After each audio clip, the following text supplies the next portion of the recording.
what I want to talk about is feeling sad at Christmas or having low moods. So for many people, Christmas is, a really good time. I know that for lots of people I know, they're really looking forward to Christmas. They're doing the countdown to Christmas. They're attending lots of Christmas events. And that's fine. It is a nice time of the year for many people. But for many others, Christmas can feel really not so good. They don't enjoy it. And there's many reasons. Some of the reasons are the financial pressure that comes with Christmas, stress, loneliness, worries about money, social anxiety. There's so many things that come up for people. So anyone joining on the live stream, please feel free to leave your comments. Also, you can let me know what you feel about Christmas. Is it a tough time for you or a challenging time, or is it something that you enjoy? So I'm just going to give you 8 tips. Now, I've also made this same video as a live stream on my Facebook page. As you know, I go live on Facebook and on here, and sometimes on my Instagram as well. So if you want to check out the live stream on there, go to the Marianne Hanson Counselling Service. So the first thing, if you're struggling with feeling sad or feeling low at Christmas, is to connect with family and friends. Sometimes that might seem obvious, but for some people, whenever they're feeling sad, and this is not just at Christmas, but in general, many of the clients I speak with will say when they're feeling depressed or when they're feeling sad, they avoid people. It's a common symptom of depression as well, that when you are feeling depressed, that you isolate yourself or you withdraw from others, and that is one of the things that actually makes you feel worse. So as it's Christmas, and there's going to be lots of people that are probably going to have more time because they're taking time off work, but also they're going to be conscious of the fact, if you're a family member, that maybe you're struggling with this time of year. So reaching out to them is not going to be a burden. So don't view it as that way. View it as being you need extra support, or you're feeling sad, and it might be a good thing for you to speak to a family member or a friend. So the second thing to consider is your alcohol intake. So alcohol is a depressant, and what that means is that if you're feeling sad already, taking something like alcohol is only going to make you 10 times worse, feel more sad. And some people are going to say, well, I don't feel like that when I drink. So if you're already a happy person anyway, or if you're, because all alcohol does is it does change your personality in some way. I don't think there's many people that just drink a lot and then they're exactly the same. There might be some people, maybe they've either their body's got used to it, or maybe they're just different. But the majority of people, it enhances or it decreases something within you. So if you're happy anyway and you drink, you're more likely to just become louder, to become more happier. But it can do the opposite. It can change your personality. But if you're feeling sad, or if you've got depression, or if you're feeling low, then 100% it is just going to bring you down, and it's going to enhance that sad feeling. And that's why lots of people can then become more emotional. They can feel a lot sadder. So whoever's joined, thanks for joining. We're talking about feeling sad at Christmas or low moods. So I've just talked about connecting with friends and family. That's one thing you can do that might help. The second thing is to limit or consider limiting your alcohol, because it is a depressant. So it's usually, some people are going to think, oh, I'll feel a bit happier if I have a drink, but it actually does the opposite. Temporarily, you'll probably be thinking, yeah, this is taking me away from my problems. This is helping me not to think about how lonely I'm feeling at Christmas. But then it will catch up with you, and then you will just have this really, this down, like it will just, come upon you. So the third thing is to maintain routines. This is another one that people don't tend to do. And this happens, the amount of times I've worked with clients over the years where when they're having a low point, when they're starting to feel sad, the first thing they'll give up is their routines. So they'll say, I don't feel like I'm in the mood to go for a walk. I don't feel like I'm in the mood to go to yoga this week. Or I'm so sad that I don't want to meet up with friends, or I don't want to do my arts and crafts, I can't concentrate. But the thing is, your routines are the things that are getting you through the year. Your routines are getting you through the week.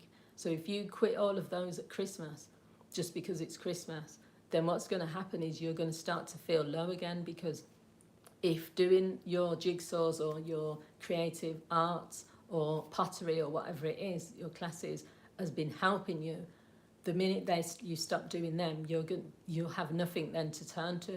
And then what will happen is all this stress and pressure of Christmas is just going to explode. So it's just going to end up that you're feeling more overwhelmed. So maintaining your routines, even if your family is saying, oh, you're doing that, it's Christmas, why don't you stop doing it now? Or there's a lot of people that sometimes can be quite critical when it comes to routines, because they'll start to say to you, well, you don't have to do that at that time. Why are you being so strict? Why are you being so, just because normally you would do that, it's Christmas, why don't you have a day off? And you will have family members and friends that will say that to you. But what I would say is just explain to them that this is your routine, this is what you do, and you're not going to not do it just because it's Christmas. So I remember many years ago when my sister, she struggled with mental health, and the idea of her going to the family get-together was quite daunting for her. And she also felt that she had to stay. And I'll talk about that in a minute, where you feel like you have to be someone, or Problux, that you have to maintain like this happy mood and that sort of thing. So what I used to say to her is, I'll take you to like my sister's, or you can come with me, but if you need to go outside for a few minutes and just have a break, then you can. If you need to leave, then I don't mind, I'll drive you all the way back home and then I'll come back myself. But yeah, don't put pressure on yourself, but maintain your routines. Whether it's Christmas Day, Christmas Eve, whenever, if you need to do those things, if you need to do a bit of yoga, if you need to do your meditation, if you need to maintain your eating habits, your sleeping habits, then do it. Don't let other people say, well, there's a movie on that's on till 1 a.m. If you know that lack of sleep for you causes you to feel more stressed or more depressed, then get your sleep. If you know that getting up in the morning and going to the gym first thing is what you've always done, then do that. The gym won't be open Christmas Day, but you can still do your exercise Christmas Day if that's what you want to do. So it's about routines. The next one is to seek professional help or support. Even at Christmas, as counsellors, we know that there's going to be people that still need help. I'm not working Christmas Day, I'm not working Christmas Eve, Christmas Day or Boxing Day, but I'm reopening on the 27th. Many counsellors are probably going to be available in some way over the Christmas period at some point, but if they're not, you can also go online. There's a lot of information and support you can get. And a good example is this YouTube channel that I've got has got over 1,000 videos on here, and every Christmas I'll make Christmas related videos, but there's also over 1,000 videos that are just about managing low moods. And I've made videos about that, setting boundaries with people, learning to say no, being okay with saying no, learning to love yourself, dealing with cognitive distortions and negative thoughts. There's lots of videos, so that can sometimes help, but if not, there is definitely professional help that you can get. At places like the Samaritans, I'm aware that they probably open as well over the Christmas period. So just get any support that you need. The next thing is to manage your expectations. So we can all build up to Christmas and then build up expectations which are unrealistic. If you're feeling low, especially if you've got depression, but even if you haven't got a diagnosed condition of depression, if throughout the last few months or last few years you've just been feeling sad or down, or you have low moods, and it's too much to ask for you to be expected to go to this family get-together, be the life and soul of the party, be on the karaoke, be playing all these sorts of games, don't build yourself up to say you have to do that. If that's not who you are, that's not how you feel, and that's not what you want to do, then you don't have to do any of those things. But I think sometimes the pressure is coming from yourself, not from the family. Family who love you and care about you will be fine with whatever you do. So if you need to sit in a corner and you just need to relax and you just don't really want to interact too much, most family will probably be glad that you're there.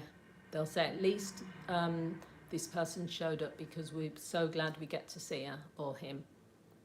Whereas if you're putting pressure on yourself and you're saying, I have to do this, and I have to play with the kids, and I have to do all these, pull in the crackers, and I have to put on this happy face and put on these Christmas hats, and I have to be the entertainer, then you're going to feel sad about that, because you're going to feel that's pressure and that's not something I can do. So what about instead just saying, I'm not going to have expectations. I'm just going to, it took you a long time to really start to say no to friends and family. Yeah, setting boundaries. I've made my last live stream last week actually was about setting boundaries. Hi, Boo Boo Glaze. So yeah, just set your own expectations. You can say to yourself that I'm going to turn up, I'm going to see how I feel, I'm going to choose to interact if I want. You don't even have to say that. You can just go and see how you feel. But no family member or most family members are not going to say to you, you have to do something or you have to be something. Because if they care about you, they'll just be happy to see you. So the next one is, if you are taking medication, there is a tendency around Christmas for people to stop taking their medication. One, they'll say that they want to drink, so they're not going to take it, they want to drink alcohol. And two, they'll just say they want to feel differently at Christmas. The only problem is your medication is doing something to your body and it's doing something to your mind. That's why you've been given the antidepressants or the anti-anxiety medication. If you stop that, it's going to kind of trigger something within your body, because your body's going to get used to you not taking it. So then when you start taking it again after Christmas, there could be some issues there. There could be issues with your body getting used to it. There could be issues, side effects. Speak to your doctor, but just don't make that decision lightly. Because the whole point is, if you want to stay, you want the low moods to decrease. Okay, oh, that's all right, John Fire. If you want the low moods to decrease, or if you want to maintain, your mental health, that's the biggest and most important thing. So the minute you stop taking your medication, it's kind of like putting that at risk. So whatever family say to you, and I'm not saying your family would be telling you not to take it, but you have to tell yourself, no matter what, you're going to maintain your medication. That's too important. And the final thing, really, is just that it's okay to feel how you feel. You don't have to put on a mask. Many people feel that whenever they share with someone that their low moods are there, whenever they say, I can't, I'm feeling overwhelmed or whatever it is, they feel like their people are not going to understand. They feel like they're going to be a burden. It's usually the opposite. Most of your family, I'm just talking from experience as well with my sister anyway, I would prefer someone to just say, I'm having a bad day. I'll then know, and I'll be able to either help, or I'll be like, you need space, you need time, that's fine. You don't have to put on a mask for anyone, because it's your life and it's how you're feeling. And just because it's Christmas, just because maybe your family, maybe your partner, maybe your friends, they might love Christmas, but if you don't, then you don't. You don't have to pretend that you do. And I think that's the key thing really to take away, is to, if you're feeling sad at Christmas because it's a sad time, maybe you've lost someone over Christmas and, you just don't feel like celebrating. Maybe you've had a bad experience or a bad event. You could have lost your job. You could be ill. You could have so many things could be happening for people. They can't just turn it on and switch it on and be happy and smile just because it's one day of the year. You might not want to smile, you might not want to be happy. So do what works for you, do what is best for you. Try to say to yourself that you can make a decision to let your family know where you stand, where you are, but you're not going to be fake, you're not going to be false, you're going to be you. And what I would say though, to add to that, is the other side to that as well, is that you might not feel like, say, getting out of bed. You might not feel like you're being around people. You could say to yourself, I'm going to still go to the family party. I'm still going to show up on Christmas Day at my parents' house. But you could have an exit plan. I talked about that last year. The exit plan means that you're still going to get out of bed, you're going to get up, you're going to go and you're going to spend time with people. Because I do think there is something in the idea of being around other people that kind of lifts your spirits, lifts your mood. I'm not saying everyone feels the same. Some people love the fact that they're not around people. I don't. I spend time by myself, mainly because I'm working and stuff, but I love being around people. So whenever there is get-togethers, I'm there, I'm going to be there. But for people who don't feel like that, you can still say you're going to try. You can still say, I'm going to turn up, see how I feel, and then your exit plan would be that you're going to make an excuse and leave, or your exit plan might be that you're going to take a little break here and there. There's many people that have done that, that I personally know that do that. They'll attend the event or the party, but if it's too overwhelming or if it feels like too much, they'll leave early. And there's nothing wrong with that. You've shown your face, but maybe that little thing of you pushing yourself to say that you're going to be there could also be the thing that says, I'm so glad I did this because it gave me a chance to see everyone in my family. I'm so glad I did this because it gave me a chance, give me something to get out of bed for. It gave me something to do that day. Whatever reason you've got to do that, but you still don't have to put on a mask. You still don't have to put on an act. You can still be yourself. So thank you to everyone that joined. John Fire, Bo Glazy, I think there's a few other people. Yes, I hear what you're saying about boundaries, and if you want to watch that video that I made, which is called Setting Boundaries at Christmas, you can find that on here as well. So if you want to make a counselling inquiry or a counselling referral, best place to start is to go to my Facebook page, which is also called Marianne Hanson Counselling Service. That's got all the details, but you can also leave me a comment in here, but don't leave your personal information. I wouldn't advise to do that. So thanks for watching, everyone. Really appreciate you joining me on the live stream, and I'll speak to you soon. Have a good week. Bye.